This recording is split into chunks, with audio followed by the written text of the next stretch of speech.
My husband neglected to hang up after he declared his love. Then his laughter erupted, and I heard my stepbrother's voice. She truly trusts you. You know that moment when you say, I love you, too, and everything feels utterly perfect? For me, that comforting silence after hanging up wasn't comforting at all. It was the moment my entire world cracked open like an egg hitting concrete, revealing a betrayal so monstrous, it still makes my blood run cold.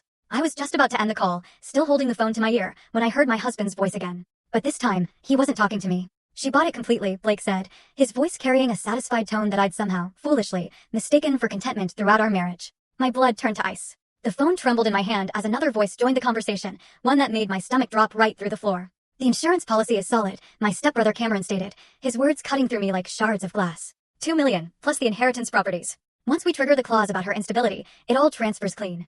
I pressed the phone harder against my ear, my heart hammering so loud I was terrified they'd hear it through the connection. The kitchen around me, our kitchen, with its cheerful yellow walls and the coffee mug Blake had bought me for our anniversary, suddenly felt like a stage set. Fake. Hollow. The medication switch was genius, Blake continued, and I could practically hear the smile in his voice. Dr. Whitmore thinks he's helping her depression, but those pills are going to make her paranoid, erratic. A few more weeks and we'll have all the documentation we need. My legs gave out. I slumped against the cold granite counter, the phone slipping from my numb fingers. But I could still hear them, their voices floating up from that device, a terrifying window into my own planned destruction. What about Elena? Cameron asked. She's been asking questions about the trust fund. Blake dismissed her with a wave of his voice.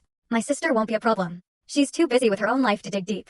Besides, once Violet's committed, Elena will be grateful we're handling everything. Committed. The word hit me like a physical blow. They weren't just planning to steal from me. They were planning to have me declared mentally incompetent and locked away. I stared at the pill bottle on the counter, the one Dr. Whitmore had prescribed just 3 weeks ago. The one Blake had been so supportive about, bringing me water every morning, making sure I took my medicine with breakfast. Those pills that had been making me feel foggy, disconnected, like I was living my life through a thick pane of glass. How long? How long had this been going on? How long had my husband been slowly poisoning me while still kissing me goodnight? How long had my stepbrother, the boy I'd helped raise after Dad married his mother, been planning to steal everything our father had left me? The conversation continued, but their voices seemed to come from underwater now.